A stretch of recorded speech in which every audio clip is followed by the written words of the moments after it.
The leaks for this brand new gorgeous iPad Pro are starting to roll in, which means we're getting ever closer to the ever famous October 25th date.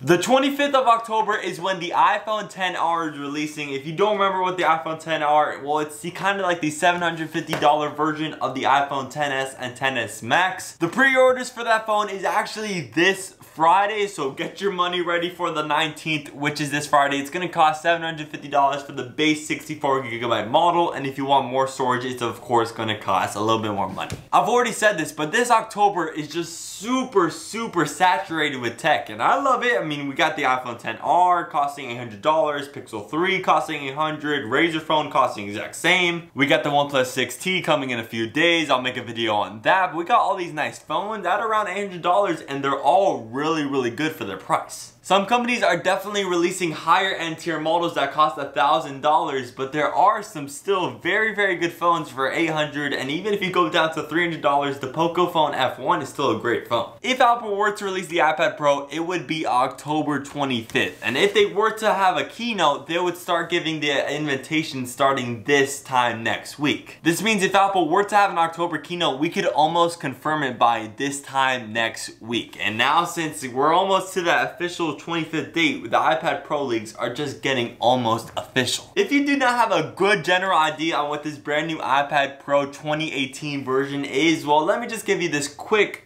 rundown, because it's a lot and I'm not going to cover it in this whole video. I'm just going to cover all the new stuff. But this brand new iPad Pro is going to have USB-C as its ports. It's no longer going to have a headphone jack. It's going to have landscape, second support, second generation, Face ID. It's going to have an edge-to-edge LCD display. It's going to have support for the Apple Pencil 2. We don't really know much about that other than it could have the W3 chip, very similar to the Apple AirPods, and it's of course going to have the processor of the A12X, which is going to be insanely powerful for a tablet.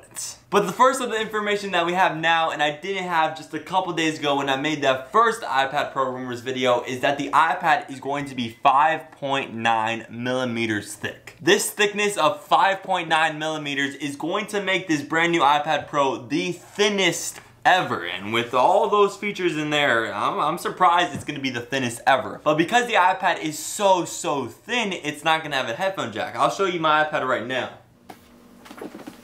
My iPad is an iPad Air, so it's not even the thinnest. This is from like 2014 or 2015, so it's not the thinnest it could be. But just like looking at this port, that's the headphone jack right there, and it could barely fit on the iPad. Imagine just a little bit thinner. You can't put a headphone jack on the iPad. So maybe Apple isn't doing this on purpose, but because they have to according to the hardware specifications. Apple got rid of the headphone jack on the iPhone 7 just over 2 years ago, and since then AirPods has completely flourished all over the globe, and slowly but surely wireless headphones are getting better and better. This whole talk of the iPad Pro having no headphone jack brings me back to the idea that the headphone jack is going to become a legacy port in just a couple of years, along with just USB 3.0. Once you go USB-C, you are never going back, because USB-C is just so good. Those fast data speeds, the fast charging, and this is all going to be on this brand new iPad Pro, making it more like a laptop. The other leaks that we now know it's going to be a 10.5 inch display and a 12.9. So Apple isn't changing the display sizes, but what they are changing, because it's the exact same display, but now edge to edge, the whole form factor is going to be smaller. This means instead of the 12.9 inch 2016 huge iPad, which was actually like ridiculously huge, if you just grab that thing, you're like, whoa. But now with those brand new edge-to-edge displays, the 12.9 inch actually might just be viable to just carry around like this. You might not be able to have to like, oh my gosh, this is huge. It's actually gonna be small. And talking about that 10.5 inch, that's going to be even more comfortable if you want a smaller iPad, if you're still sticking with that hopeful iPad mini 5 hopes. And just to sadly break it to you, we're not going to see an iPad mini 5. That's as dead as the iPod Touch. And don't ask me why, but Apple still sells the iPod Touch. Please name at least one person that still uses the iPod Touch in 2018. That thing is as dead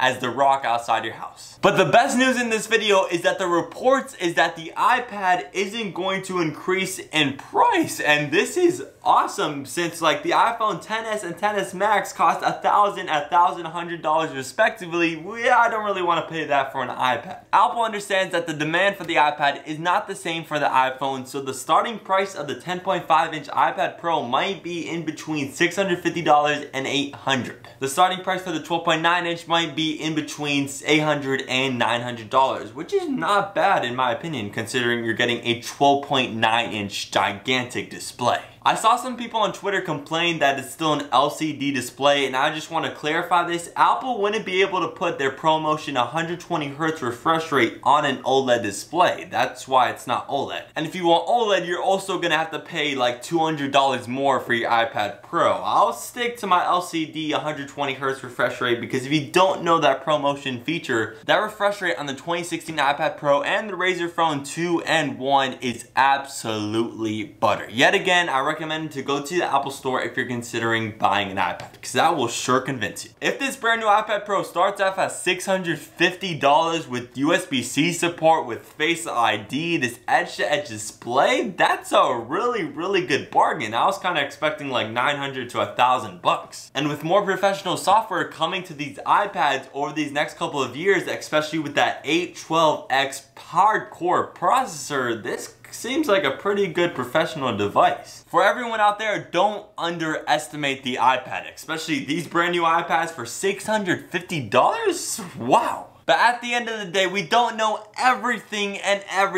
on these brand new iPad Pros as much as we wish. We're just gonna have to wait for the Apple keynote, most likely on October 25th. And if Apple sends out invitations tomorrow, we might be looking at an October 19th date. If Apple doesn't end up sending invitations over these next 2 weeks, we may have this upcoming keynote in question. But until then, I'd love your opinion about these brand new iPad Pros in the comment section below. Make sure you subscribe if you haven't already, and I will see you tomorrow for the latest and greatest.